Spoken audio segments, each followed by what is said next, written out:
خواتین و حضرات، سیمینار کے سلسلے میں ابھی آپ نے ڈاکٹر خالد الوی کو سنا اور اس کے بعد پروفیسر سرور الہدا کو.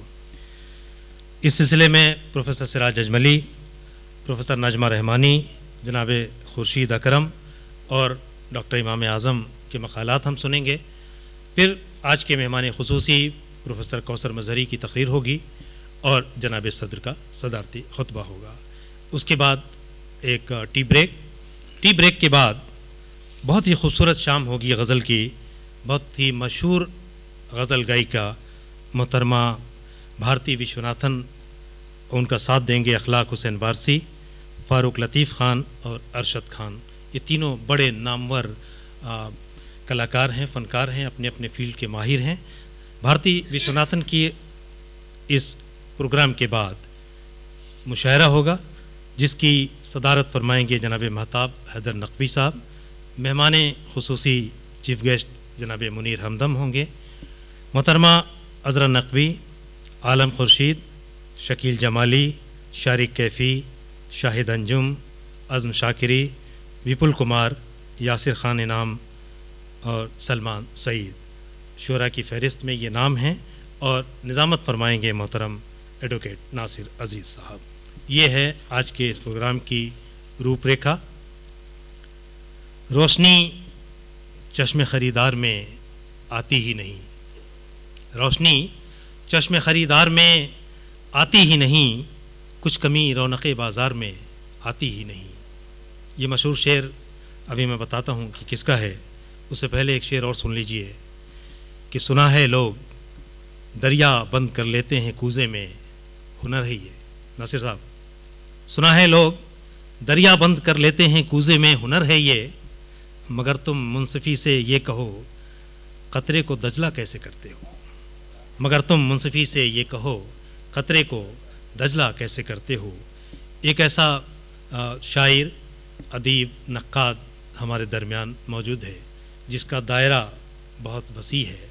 یعنی الہ آباد کے دائرہ شاہ اجمل سے، دہلی یونیورسٹی سے ہوتے ہوئے علی گڑھ مسلم چمن سر سید تک میری مراد ہے جناب سراج اجملی سے. آپ انہیں ایک شاعر کے طور پہ جانتے ہیں، ایک نقاد کے طور پہ اردو غزل کے حوالے سے، اردو شاعری کے حوالے سے بہت اہم کام ہے. بہت ہی ادب اور احترام کے ساتھ علی گڑھ سے تشریف لائے جناب پروفیسر سراج اجملی سے گزارش ہے کہ تشریف لائے. جناب صدر، مہمان خصوصی، صاحبان مسند صدارت، بیگم مظہر امام صاحب، ہمارے یار عزیز شعیب رضا خان صاحب اور احباب، حضرات سامعین، مظہر امام کی غزل گوئی کے بارے میں چھوٹا سا ایک مضمون ہے، حاضر کرتا ہوں. ڈاکٹر صاحب اجازت. اپنے پہلے شعری مجموعے زخم تمنا 1962 کے دیباچے میں مظہر امام نے اپنی شاعری کے زمانے آغاز کے بارے میں لکھا ہے کہ یہ وہ وقت تھا جب جوش میرے افکار پر مسلط تھے. ان کے سحر سے چھوٹا تو پہلے راشد، فیض، یوسف ظفر اور پھر فراق اور اختر الایمان سے نیاز حاصل ہوا. 46 تک میری شاعری میں ان سب کے ملے جلے اثرات کسی نہ کسی حد تک موجود ہیں. ترقی پسند ادبی تحریک سے بھی اس وقت تک علیق سلیق ہو چکی تھی. قربت خاص کی سعادت کچھ ہی دنوں کے بعد نصیب ہوئی. اقتباس ختم. ترقی پسند ادبی تحریک سے قرب خاص نے جن مظہر امام سے ہماری ملاقات کرائی وہ ہمارے سنجیدہ، متین، لیے دیے رہنے والے اور نستعلیق مظہر امام تو قطعی نہیں. ترقی پسند ادبی تحریک والے مظہر امام عملی طور پر ترقی پسندوں کی اس شدت کے نمائندہ نظر آتے ہیں جس نے ریل مزدوروں کی حمایت میں انہیں جیل کی سلاخوں کے پیچھے پہنچا دیا اور ادبی و فنی طور پر اظہار کا وہ پیرایا عطا کیا جس کو گزشتہ صدی کی 5ویں دہائی کے تقریباً ہر نوجوان شاعر کے ہاں دیکھا جا سکتا ہے. ترقی پسند ادبی تحریک کی مذہب بیزاری اور فیشن پرستی کی ایک مثال ڈاکٹر امام اعظم کے اس اقتباس میں مظہر امام کے ہاں بہت روشن نظر آتی ہے. فرماتے ہیں، یہ اقتباس امام اعظم صاحب کی کتاب سے ہے۔ ابتدا میں ان پر مذہبیت کا کافی اثر رہا، لیکن والد کے انتقال کے بعد ان کے طرز فکر و عمل میں تبدیلی آئی۔ ویسے نماز روزے کا سلسلہ 13-14 سال کی عمر تک جاری رہا۔ 1943 آتے آتے جوش کے مطالعے اور اشتراکیت کے اثر نے ان کے مذہبی عقائد کو متزلزل کر دیا۔ اسی کے نتیجے میں مظہر امام نے یہ شعر کہا تھا، تھی اسی کی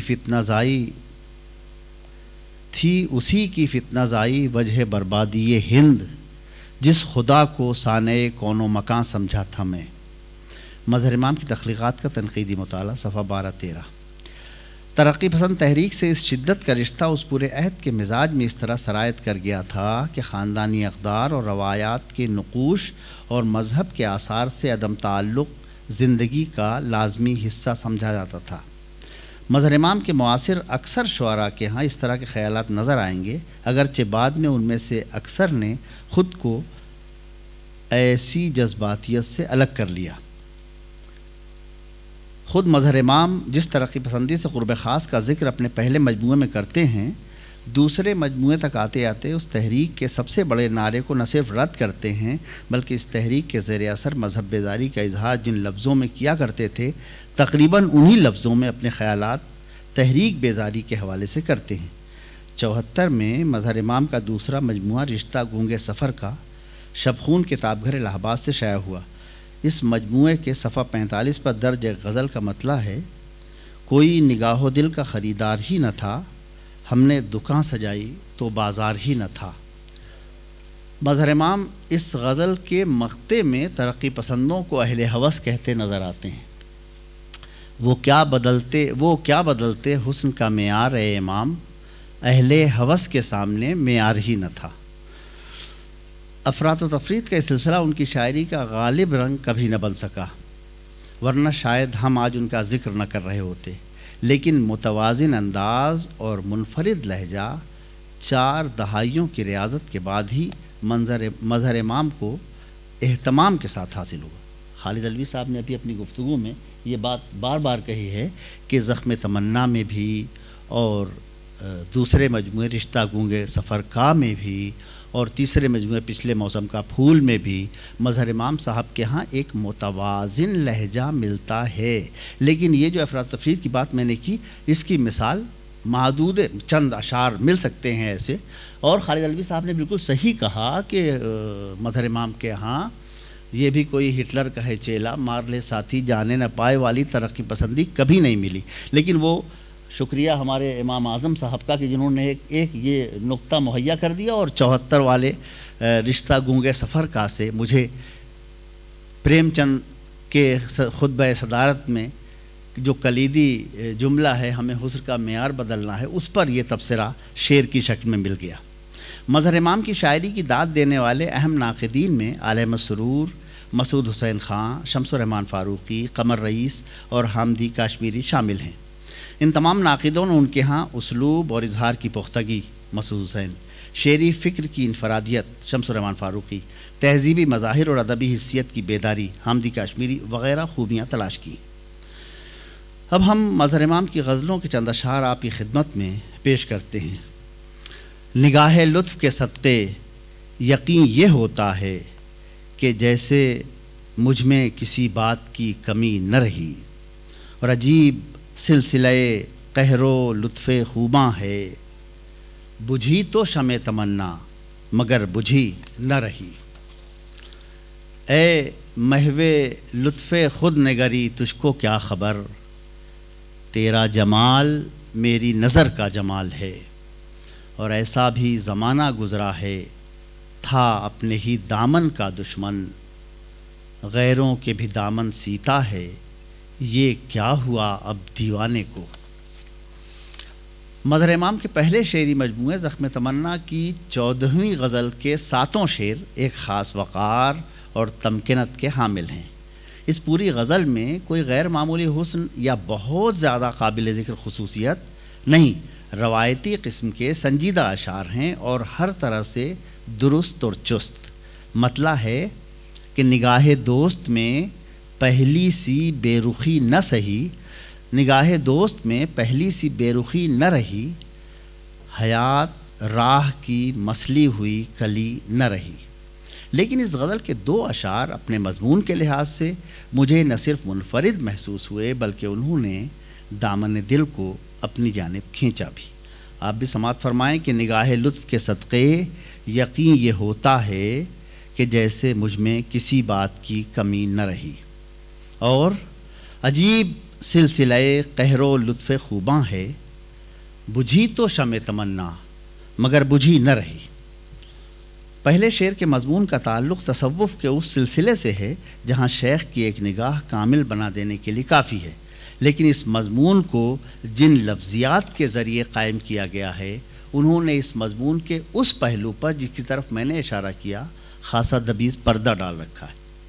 متکلم خود کو تکمیلیت کی منزل پر پاتا ضرور ہے، لیکن اس کے ذکر میں جس عمومیت کو ملحوظ رکھتا ہے اس نے شعر کو خاصے کی چیز بنا دیا ہے، اور اپنی تمام تر تکمیلیت کو وہ عطیہ سمجھتا ہے کسی کی نگاہ لطف کا۔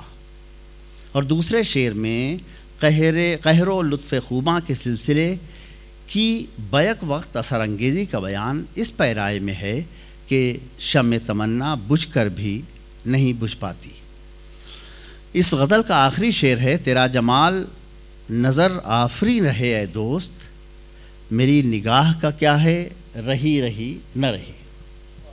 اس شعر کا بھی بہت گہرا تعلق ہماری کلاسیکی روایت سے ہے جہاں جمال محبوب پر نگاہ قلب کو نثار کرنا عام بات۔ اس شعر پر اگر مزید غور کریں تو اس کا مضمون حضرت موسیٰ کی فرمائش رب ارنی سے برآمد ہوتا ہوا محسوس ہوتا ہے۔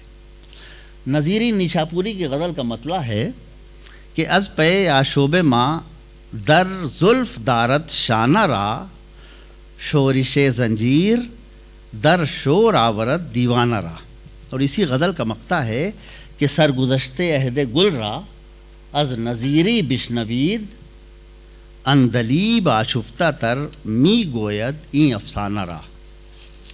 کہتے ہیں کہ اس مقطع میں صرف نظیری کے ایک حرف کو تبدیل کر کے اس کے معاصر اندلیب تخلص کے ایک شاعر نے نظیری کے سامنے ہی اس کا مقطع یوں پڑھا، سرگزشتے عہد گل را از نظیری مشنوید، سرگزشتے عہد گل را از نظیری مشنوید اندلیب آشفتہ تر می گوید این افسانہ را۔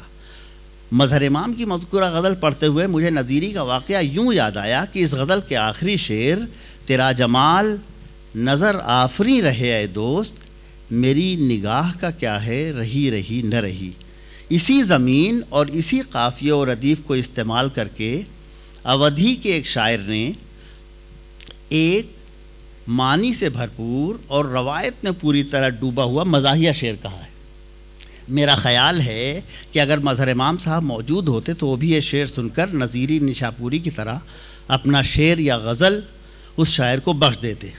اودھی کا شعر ملاحظہ کیجئے، میری نگاہ کا کیا ہے رہی رہی نہ رہی۔ اب اس رہی رہی نہ رہی کو بے عینہی وہ مؤنث نگاہ کے بارے میں ہے، یہاں رہی رہی نہ رہی کے معنی رہیں رہیں نہ رہیں اودھی میں ہو جائے گا۔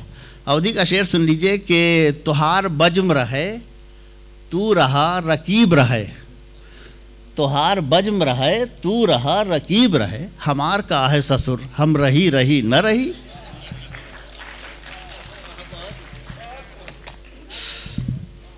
تہار بجم رہے تو رہا رکیب رہے، ہمار کا ہے سسر ہم رہی رہی نہ رہی۔ مظہر امام نے غزلیہ اشعار میں موضوعات اور بطور خاص معاملات سے متعلق موضوعات کو برتنے میں جس نفاست اور شائستگی کو پیش نظر رکھا ہے وہ بہت قابل ذکر ہے۔ چند اشعار ملاحظہ، تمام عضو بدن چیختا سا لگتا تھا، وہ دیکھنے میں مگر بے زبان کتنا تھا، اور تمام لذتیں کام و دہن اسی سے تھی، وہ مہماں تھا مگر میزبان کتنا تھا، اور رقاصہ دیروز بھی بے پیرہن آتی، دوشیزہ امکان کا خمیازہ بھی ہوتا، اور رخ زوال پر رنگ دوام کتنا تھا کہ گھٹ کے بھی میرا ماہ تمام کتنا تھا، وہ بے لباس سہی جامہ زیب کتنا ہے، مہ خیال کو پوشاک کیا پہناؤں میں، اور ابھی نگاہ جھکی نہ تھی کہ میں نے ہونٹ رکھ دیے، سوال وہ نہ کر سکا مگر جواب لے گیا، اور ہم ہی سے ناآداب برتے گئے، سلیقہ بہت میزبانی میں تھا۔ اعضائے بدن کی بے زبانی کے باوجود شور، مہمان کی میزبانی اور لذت کام و دہن کا اس سے انتصاب، رقاصے دیروز کو بے پیرہن دیکھنے کی خواہش، رخ زوال کے رنگ دوام کا ثبوت ماہ تمام کے گھٹنے کے باوجود، یہ ماہ خیال کی بے لباسی وغیرہ سے جو تصویر بن رہی ہے، وہی مظہر امام کو لفظوں کے مصور کی صورت میں قائم کرنے کے لیے معقول سبب کا حکم رکھتی ہے۔ بے لباسی کے باوجود جامع زیبی کے بیان نے قول محال کو قائم کرنے میں کیا کردار ادا کیا ہے، اہل نظر پر روشن ہے اور مظہر امام کی فنکاری پر دال۔ زخم تمنا سے پچھلے موسم کا پھول تک کے سفر میں روایت اور جدت کے آمیزے سے مظہر امام اپنی آواز اور اپنی امتیازی شناخت قائم کرتے نظر آتے ہیں۔